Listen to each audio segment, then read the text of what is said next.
অনেকদিন পর বাসায় সবাই মিলে নিজেরাই ফুচকা পার্টি করলাম। আর ফুচকাগুলো বানানোর পর এত মজা হবে ভাবিনি। দোকানের চেয়েও বেশি মজা ছিল বাসায় বানানো এই ফুচকাগুলো। আর কিভাবে কি করলাম সবকিছু শেয়ার করব আপনাদের সাথে। So hello everyone, welcome to my new another blog. কেমন আছেন সবাই?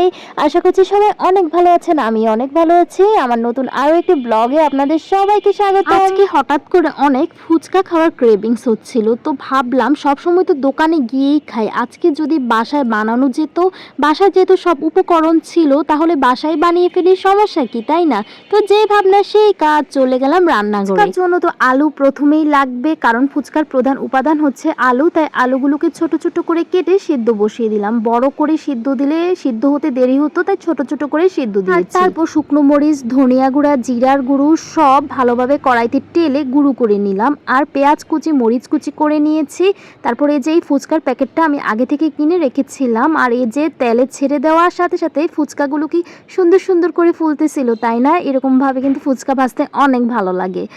আর তারপরে যে ফুচকাগুলো সব ভাজা হয়ে গেল। আর তেঁতুল কিন্তু আগে থেকে জলের মধ্যে দিয়ে রেখেছিলাম, তেঁতুলের টকটা ছেড়ে দেয়, তাই কিছুক্ষণ আগে থেকে এটা গুলিয়ে রাখতে হয়। আর এই যে এখানে সব উপকরণগুলো আমি গুছিয়ে নিয়েছি, পেঁয়াজ কুচি, মরিচ কুচি, আর এখানে একটু মটরের ডালও সিদ্ধ করে নিয়েছিলাম, সাথে করে একটা ডিমও সিদ্ধ করে নিয়েছি, আর একটা নাগা মরিচও নিয়েছিলাম। এই যে ফুচকার টকটা এখন বানাচ্ছিলাম পেঁয়াজ, মরিচ, একটু মটরের ডাল দিয়ে। আর এই যে এখানে একটু নাগা মরিচটা দিয়ে দিলাম। নাগা মরিচটা দেওয়ার কারণে কিন্তু টকের মধ্যে খুব সুন্দর একটা সেন্ট আসবে। আর এখানে একটু মশলাও দিয়ে দিয়েছি। এখানে ফুচকা বানানোর জন্য যে মশলাটা আগে তৈরি করে রেখেছিলাম ওই মশলাটা এখানে দিয়েছি, সাথে একটু বিট লবণও দিয়েছিলাম। আর এই যে আলুগুলো যখন সিদ্ধ হয়েছে নামিয়ে নিলাম, আর আলুগুলো হাত দিয়ে মেখে চটকে নিয়েছিলাম। আর সাথে এখানে মটরের ডাল সিদ্ধটাও দিয়েছি, বিট লবণ দিয়েছি, নর্মাল লবণ দিয়েছি, আর অন্যান্য সব মশলা দিয়ে, পেঁয়াজ কুচি দিয়ে, মরিচ দিয়ে, সাথে নাগা মরিচ দিয়ে মেখে ডোটা তৈরি করে নিয়েছিলাম। এই ডোটাও অনেক মজা হয়েছিল খেতে।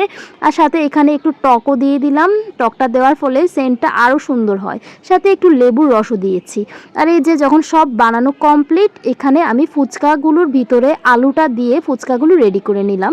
সাথে এখানে একটু ডিমটা গ্রেট করে দিয়েছিলাম। আমরা তো সব সময় দোকানে গিয়ে ফুচকা খেয়ে থাকি, কিন্তু বাসায় যদি এভাবে মাঝে মধ্যে ট্রাই করি খুব ভালো লাগে। আপনারাও কিন্তু ট্রাই করতে পারেন, দোকানের থেকেও বেশি মজা হয় বাসায় বানানো ফুচকার। বাসায় তো আমরা স্বাস্থ্যসম্মত উপায়ে সবকিছু তৈরি করে থাকি, তাই না?